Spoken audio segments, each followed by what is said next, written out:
Hey guys, what's going on? Spectral50 here, bringing you another 7 Deadly Sins Grand Cross video. Today we are going to be going over the brand new Knighthood Boss Demonic Beast Einek. I'm sure somebody else has a different way of pronouncing it. It is what it is, but anyway. So Season 2 of the Guild Boss, as we call it, has started. And it's a brand new strategy, and I have to say, I really enjoy it. I do not play JP, so I've never played it before it came out on Global, and I truly find it to be a lot more relaxing. Like, the last season of Guild Boss truly felt like it was an RNG fest. Like, you had to have the right cards, you had to have the right timing, all of that. It's crazy. This more comes back on your gear and everything, and how you prepped everything. And granted, yes, that does mean that whales and of course can do better, but even lower uh, geared people can do very well on this. I am not a whale, but I'm not a free to play. I'm right in that middle and I do pretty well. But let's get into it. So normal difficulty has one phase. He's got different moves here, as we can see. So first skill here is Meteor Crush. Cancels buffs and stance on one enemy and inflicts damage equal to 170% of attack. He goes up to rank 2, it's 180%. So this, yeah, he cancels buffs on your guys. So buffing units is not a huge deal. So like Arthur's and whatnot, doesn't do a whole lot. His second ability here, Pollination Shot. Inflicts Amplify damage equal to 190% of attack on one enemy. Amplify is plus 30% per active buff on himself, and you'll be able to see the buffs he gets because every 2 turns he shields himself, and I will go over that as soon as we get to that skill, which is right here. Is Adam's Shield. Becomes immune to buff cancel and debuffs. Increases defense related stats by 30% and creates a bearer equal to 400% of defense for 3 turns. His defense is 4,711 on normal, so it's not a hard shield to get through for those that have been playing for a long time. You do need to be aware of the damage you'll do because you will rip through his shield very, very quickly.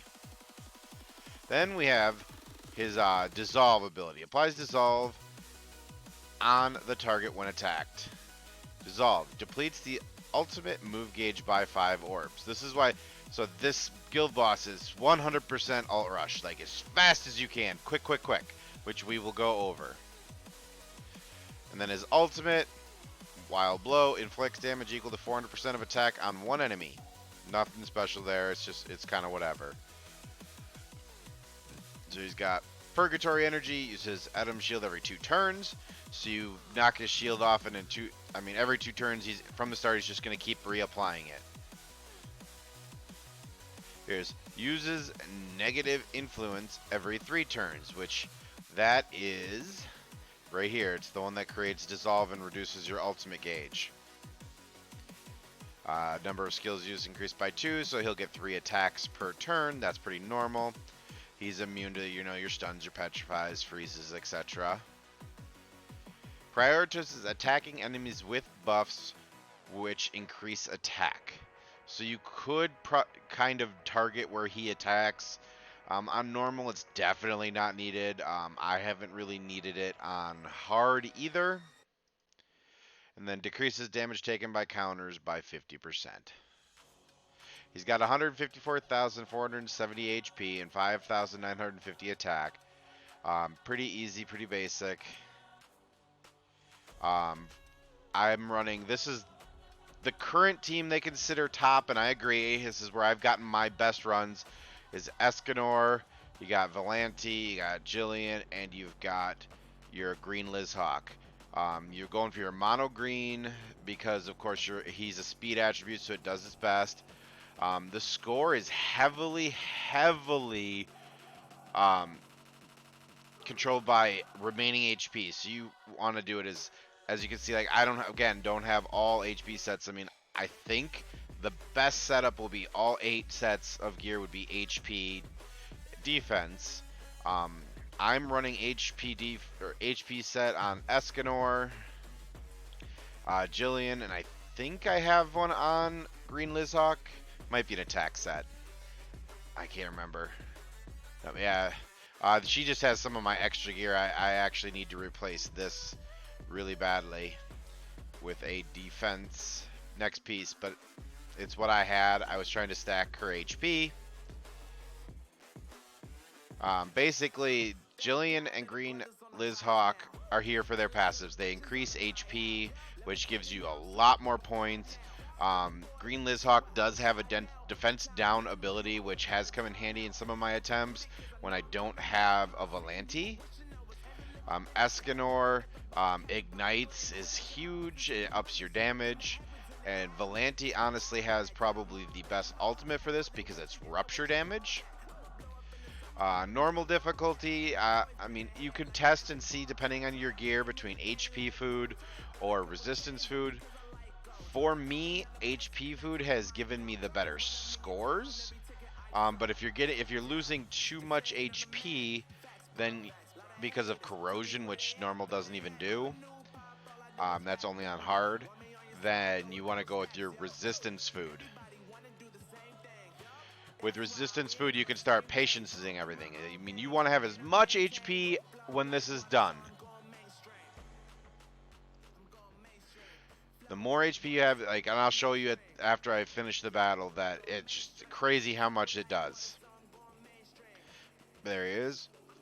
Einek, I think he looks pretty cool. I like him as a boss.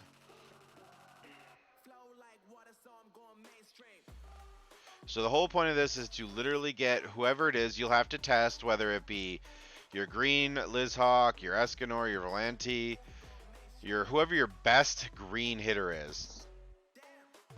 That's who you want to get your ult up. So for me, what I do is I'll go with Escanor, then I place my Ignite, because his first ability on normal will just completely wipe that out. And then I use both of my moves for Volante, because I want to get her ult up as fast as possible. And see, his defense is gone, so you can place Ignites after his shield is completely gone. And I did not get a Volante card, which is, of course, not a good thing. So on this specific attempt, I'll show you what my Escanor can do, because, of course, I got very unlucky when it came to my cards. So here I will literally move my Escanor twice, and then pop that. And I'm going to move this over here, because this Lizhawk card will give me defense down. Of course, I got this for a defense down of 20 stats, but this one's going to be 30. So this will be more powerful. The shield will be easy to get rid of on normal. These cards would be pretty rough if this was on hard, because I didn't get any Escanor cards. Escanor really is the heaviest hitter. I hope I'm not going to kill him. Come on, please don't kill him. Whew. And Rupture, of course, isn't a thing. He only did 185,000. My Volante usually hits closer to 250,000 because that Rupture. But you go based off the cards that you have. I got 1,147 is the final score. You get your base points for normal. You get your points for the amount of damage you do. Additional points for surviving heroes. And look, I got 809 points just because of remaining HP. My combat class got me 169 points. That is the huge point right there, is those two. Is the amount of HP in combat class, and of course HP increases combat class, so they just build on each other. For normal, these really aren't a big deal. Hard, not really either. It's really just rush. We'll go into the hard boss now, and I'll show you that. Not much different. Hopefully we can get better Volante cards. So when we go into the hard boss, the only difference with the hard boss, so its first skill here is going to remove buffs from all enemies and inflict damage equal to 50% of attack. then inflicts corrosion damage equal to 10% of max HP. You really want to try and resistance this. My Green Hawk, Liz Hawk, and my Jillian will not because they're lower level. Even with resistance food, they don't. And then if you go up to this, it just ups it to 60%. His second ability here is inflicts amplify for 190% on one enemy, and this goes up to 200. This is a shield, but now we're up to 500% of the defense, and his defense is now up to just shy of 7,000, and he's up to 194,000 HP. So he now has an influence here, which is again gets rid of the ultimate gauge, and his ultimate is deals equal of 400% of attack to all enemies and decreases skill ranks. Then depletes the ultimate move gauge. So again, it's really just race to the freaking end. You got to get that ultimate off ASAP. So if I do this, I'm very rarely do you get so unlucky you don't pull a Volante card or whoever your biggest damage dealer is going to be. That's the big thing. You gotta get your ultimate rush out quickly.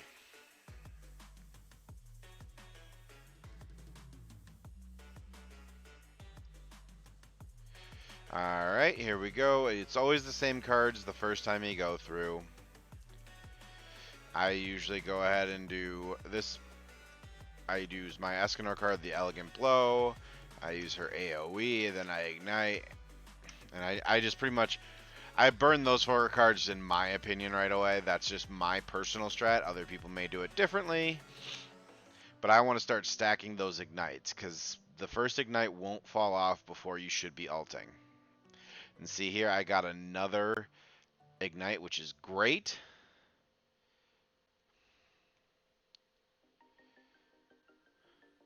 So what I'm going to do is I'm going to move there, and then I'm actually going to use it.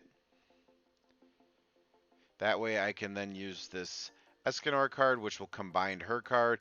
It just gives me more options to pull because I'm hoping for a couple of my ignites. The more ignites, the better. We didn't get them, not a big deal.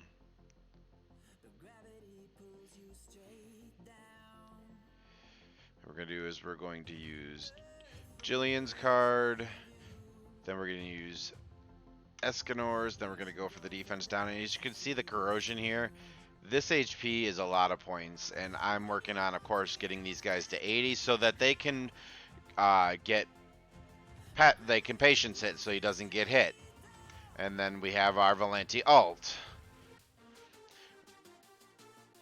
Yep, and now we have 2 stacks of Ignite, which is great. We have our defense down, and she should hit roughly 250,000. Yep, 246,392. We will now see whatever we get for a score. 1,620 is just under what I normally get. 920 and 253. See, those are those points right there that are just crazy. I mean, HP, I'm sure the whales are probably running all HP sets. That's probably the best way to go. And then Volante, Escanor, Green, Liz Hawk are like the 3 good units. I mean, obviously, if you don't have Escanor, you could swap him out. You're looking for a strong mono green team that has very high HP. You can also run, from what I understand, you can run Red Slater over if you don't have like Volante can do very, very well. It's really just building your max HP and somebody who can deal can one-shot basically with their ultimate.